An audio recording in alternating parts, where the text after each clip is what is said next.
Hi, and welcome to the S.J. Childs Show. I'm your host, S.J. Childs.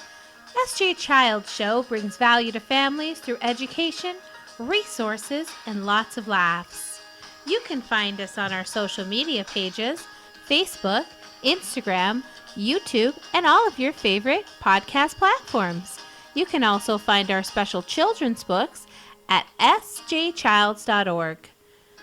Thank you for all of those who have hosted me on your podcasts. Enjoy the show. Hi, and welcome to the S.J. Childs Show. I'm your host, S.J. Childs, and today I have a very special guest, Michael Stein. He is coming all the way from Los Angeles, California, or somewhere sunny maybe. I live in Georgetown, Texas now. He's in Texas, and he told me that yesterday, but I still just imagined him in California, right? So it's the 310 cell phone number. I never get rid of the cell phone number. That's what it is. But I've been in Georgetown, Texas. That's where I'm at right now. I've been out here for 10 years, but I go back to LA all the time because I was born and raised in Encino. That's my home. Yeah, nice.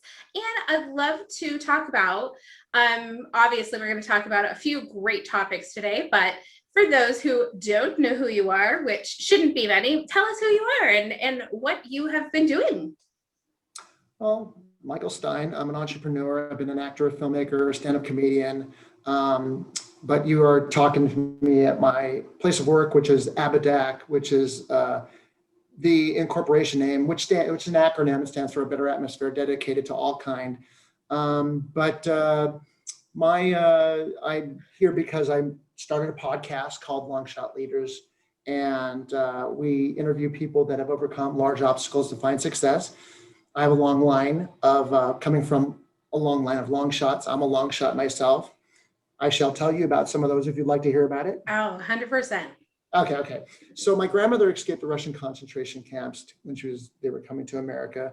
My dad was a New York street kid who was homeless, who made millions of dollars in the early 70s, only to find himself homeless again. I myself was born 2 months premature. I was an oops baby. I had health issues.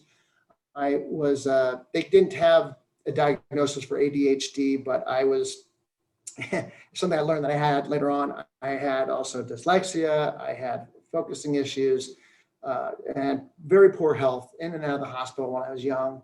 And the only success I really had when I was younger was to get people to laugh at me. So that was a bit of success. So when it really changed for me, because everything else was like, always trying, my mom tried to put me in sports, but that wasn't working. And then when I was 9 or 10 years old, I saw the movie Rocky, which made a big impact on me for underdogs and everything else. And then I saw there's a guy like me. He says that he's not smart. Everybody says he's not smart. And he was never really considered a winner. The only difference between Rocky and myself was that he was physically fit and I was not. So then every day since then, I made physical fitness part of my life. When I was 16 years old, I became a physical fitness trainer. And then I had my second bit of success, people laugh at you. And then as things started to happen from there. So I, became a stand-up comedian when I was 19 years old. I wanted to become an entrepreneur and an actor and a filmmaker when I was graduating high school. My high school tutor said, why don't you work with your hands? Because not everybody's meant to do what they want to do. So 2 days later, I started my business, and 2 weeks later, I folded it because I failed miserably. And I said, wait, could you be right? I don't know. I've been successful at stand-up comedy as a young guy. I've been successful as a physical fitness trainer. I mean, could it be like everything else? Time plus effort equals success, right? So I then went to City College, took acting, theater and psychology and business.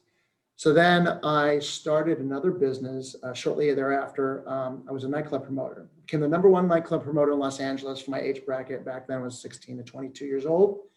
And from then I've had a lot of ups and downs and successes, more successes than, as a filmmaker. I left my nightclub business, which was very lucrative, and I wanted to be a filmmaker, and I had tons of failures and successes. I won a lot of awards. My first acting role was playing, when I was 21 years old, I was playing Dirk Diggler in the Dirk Diggler Story, which is the short film version to Boogie Nights, which I appear in as well.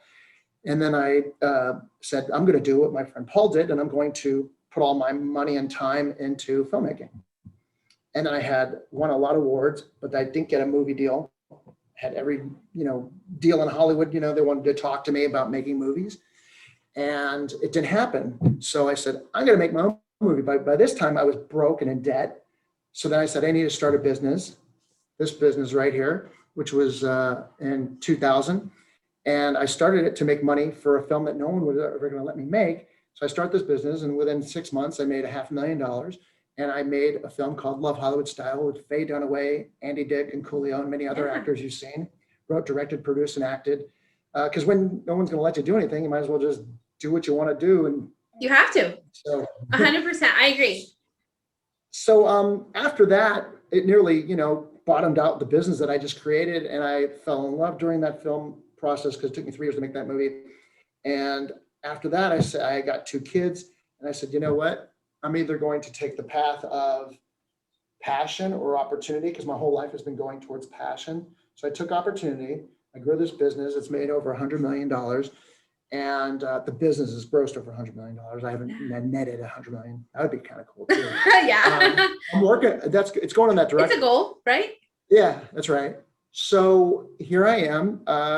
Kids are getting a little older, and am I going to do stand-up comedy again? Am I going to get back into filmmaking? Because my kids have spent time with me. As you know how it's like to have kids. They're like, I've given them all my time, and now they're starting to get they're like, Dad, we don't need as much time as you want to give us. So I started a podcast. Find some hobbies, Dad. Right.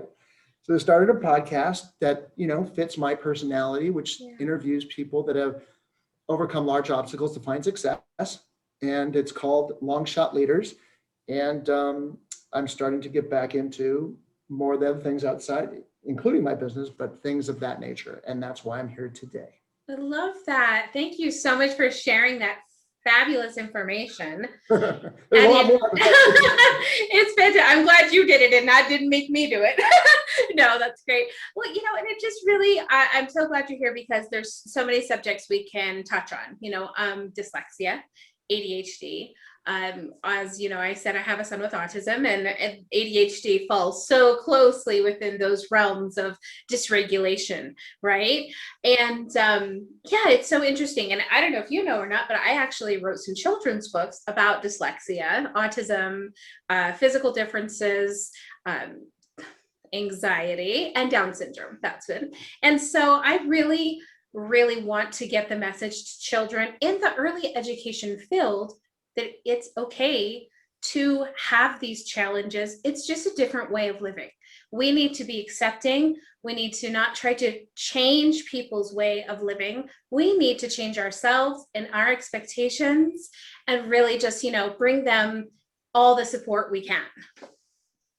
Yeah. I agree. It's interesting. Hearing you talk about this, you said you were only child. I was the youngest child in a large family, and my older sister, she became a child psychologist. Oh.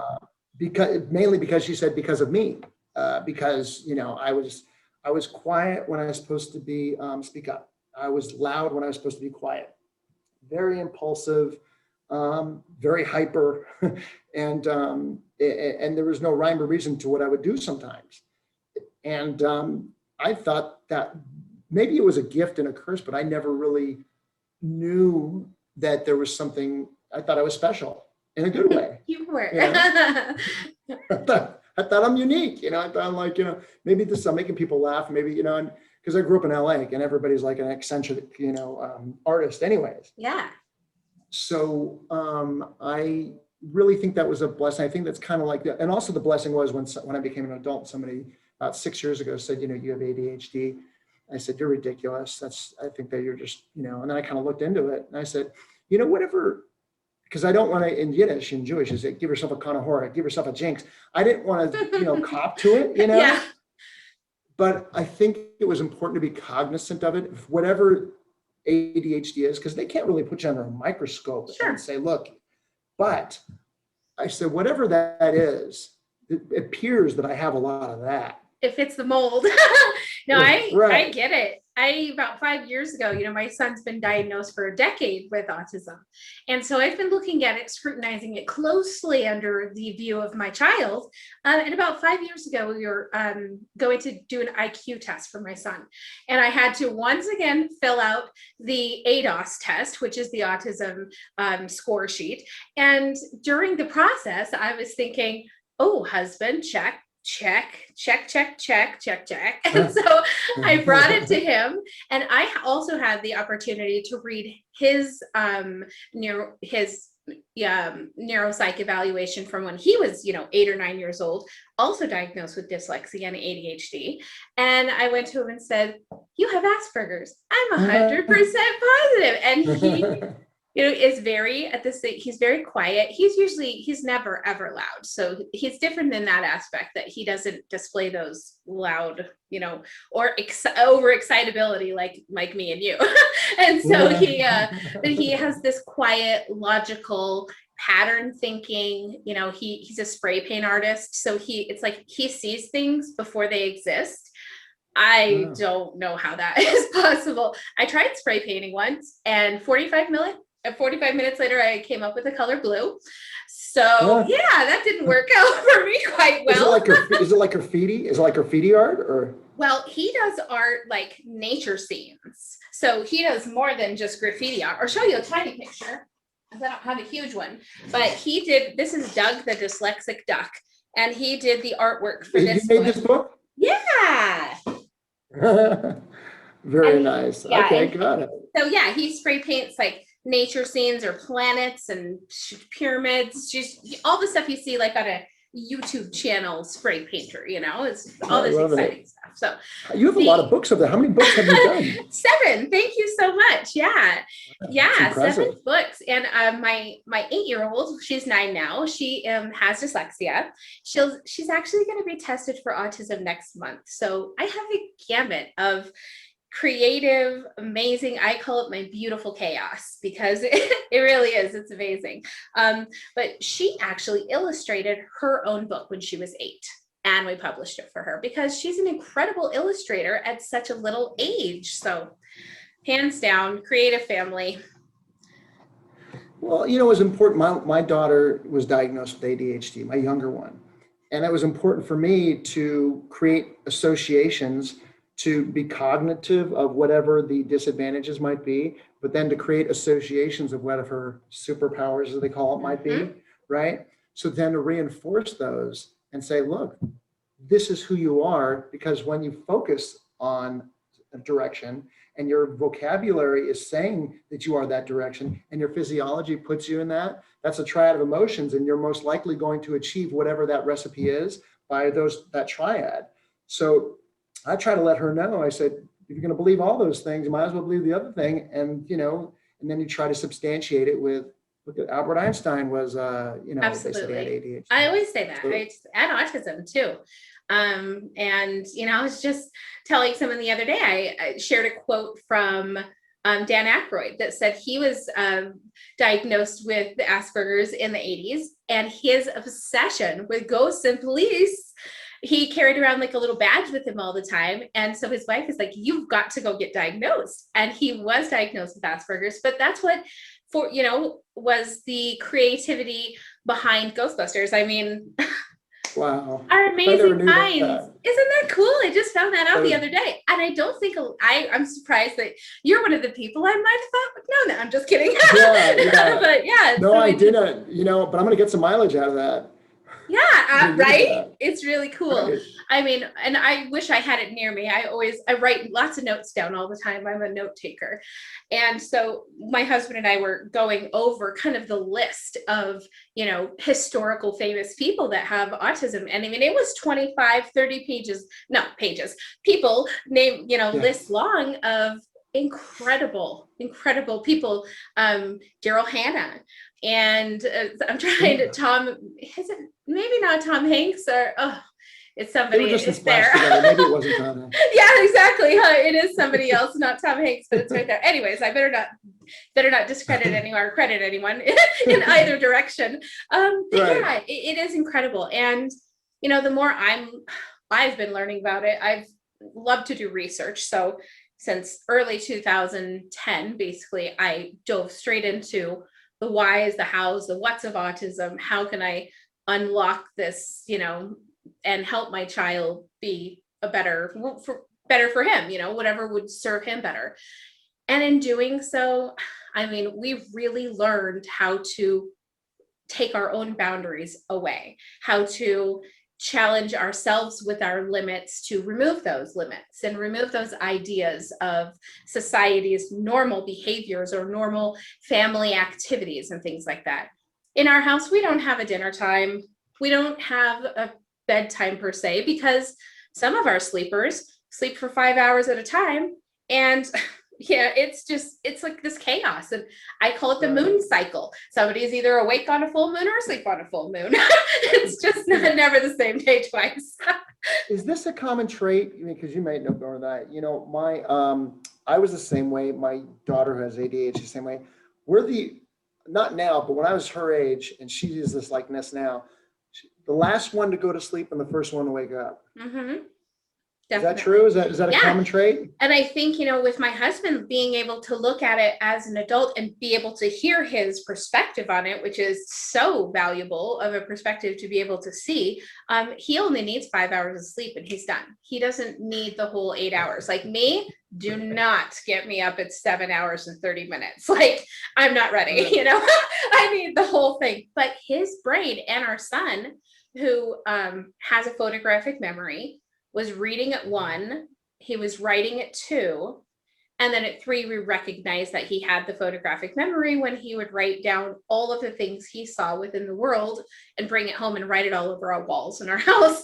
And so we started recognizing quickly that, and I am an over fanatical about education. So I was like, oh my gosh, I'm teaching him everything. So at like 4, he had learned all the states, the countries, the periodic table of elements, a little bit of anatomy here and there. And then I found really great educational materials that he loved that taught him basically 1st through 9th grade material, languages, social studies, science, math, English, everything. And so he was like 6 years old, proofreading. He was doing lots of editing and proofreading and loving that, and speaking multiple languages. He's now 11 and he speaks over 25 languages. He's constantly speaking in other languages, which I don't know. I'm learning a lot, definitely. Like Is there a correlation between memory and ADHD and autism? Because I think so. I have a memory like that. I've interviewed somebody on my podcast that has, they're one of the first people diagnosed with hyperthymesia, which is a memory condition. She autobiographical memory, like remembers every single day of her life, and she has ADHD. And then also a friend of mine who has autism on the spectrum. He drew in high school, he drew a map to scale, like by memory, of the San Fernando Valley, which I don't know if it's as big as LA is. The valley is pretty big. So DJ draws maps of Russia and all of their different districts and rivers. Why Russia? I don't know. He just loves geography. He loves, I think, just with, a lot of things, he loves that it doesn't ever change. It's very, very, stays the same all the time. So it's very comfortable for him. But he just went into this huge obsession with learning all these languages and countries they belong to. And so, Russian for a while. So we learned a little bit of Russian. Lately, it's been a little bit of German, but he also teaches himself piano. He plays and does like music composition theory. He plays the piano. Oh, cool. Yeah, and he's 11 and he plays, like he won't play on command. In fact, I was doing a podcast and somebody asked him, can you play the piano? Like, what's your favorite song? And, he couldn't answer that because I don't think he has a favorite. He loves music notes. That's what he loves. And so the guy said, well, can you play chopsticks?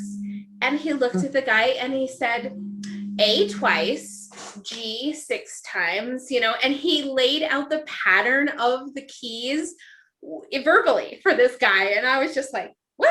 Like, did you hear that? It's the funniest thing. He's constantly surprising us, teaching us, you know, and yeah, it's amazing when you hear that part of it, but you'll also have to honor the part that, you know, he has extreme food aversions. He has a limited diet, limited sleep, like we were just talking.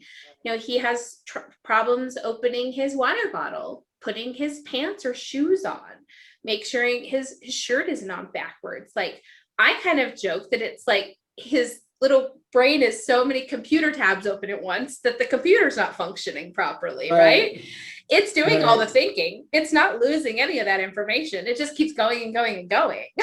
We've all shown up to work with our shirt inside out, haven't we? Right. There's no harm there. Once in a while. No, he's a fascinating kiddo. And I mean, just the multitude of fascinating stories and just awareness that this has helped me to be able to bring. So I love it. Awesome. Well, tell us about your podcast and all the links and everything so that I can make sure to put that down in the description so that people can go and check out your podcast. Well, you can go to longshotleaders.com and you'll see, you know, all our episodes, of course, are right there. You know, there's an About Us page that'll tell you everything about the podcast. Anybody that does have a long shot story, somebody that's overcome large obstacles to find success, we want to hear from you because we want to have you on the show. Yeah. Just, you know, we've had everyone sent to a Holocaust survivor to, you know, Academy Award, you know, winning actor to just somebody escaped Africa, you know, so wow. All kinds of people, you know, the full gamut, you know, from every industry you can imagine. We do have an episode every Monday, Wednesday, and Friday. And we're interested just to find real people anywhere on the planet that have great long shot stories. And, you know, so they can go to longshotleaders.com. There's a form on the contact us page. And that's where you can go. We just, today, our mutual friend, today we have Bruce Valanche. Oh, yeah. And then we have Gail Kingsbury, who on Friday, who is a personal development leader. And then we have a 90-year-old legend acting teacher, Eric Morris, who's on his 10th book. He has been teaching people around the world, but he's out of Los Angeles. His first book was he and Jack Nicholson wrote together, No Acting Please, and that's Eric Morris, and he's on the podcast on Friday. That's exciting. I'm really excited. And this will probably come out a couple weeks after, but go back and listen to those ones so that you can hear them for sure. Thank you so much for joining me today. I think we covered a lot of scattered topics, which is fantastic, right? Which is apropos. Exactly. It shows exactly what we needed to follow, that no rule lifestyle. Yeah. And that you made me feel at home. Oh, thanks. I'm so glad you said that. You know, getting to know people and making connections is my superpower. So I hope that I can continue to keep doing this for as long as I can. Definitely. It was such a pleasure to meet you and to have you on the show. And I hope we can stay connected. Pleasure likewise. Thank you. Yeah. Talk to you soon. Thank you. Talk to you soon.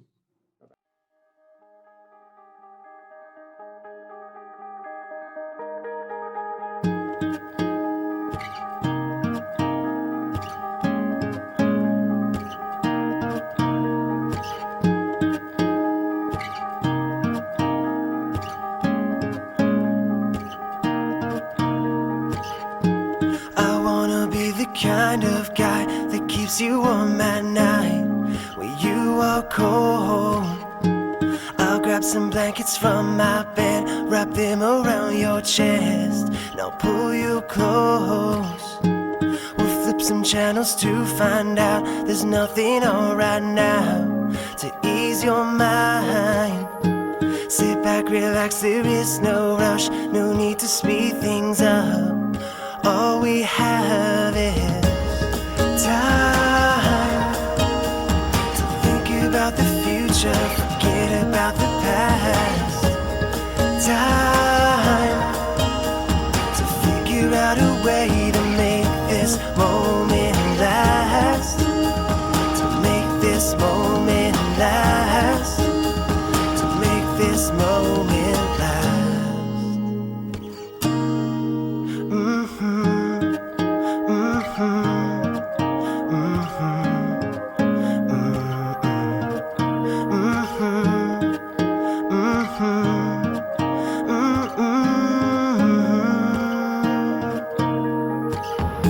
So let's make this the kind of love that we've been dreaming of when we sleep at night. We'll get a little house to live in, have a couple kids, and we'll sleep tight. Cause baby, all we really need are just a couple things to stay alive, and everything else in between. Just trust my heart, you'll see. We're slowly coming. Time to think about the future, forget about the past. Time to figure out a way to make this moment last. To make this moment last. To make this moment last.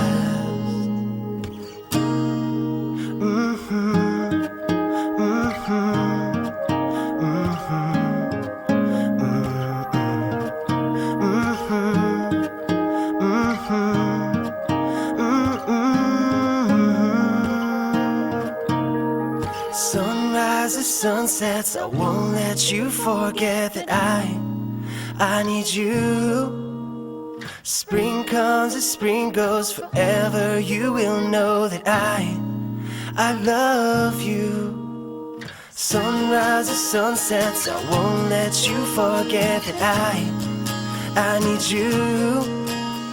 Spring comes as spring goes, forever you will know that I love you.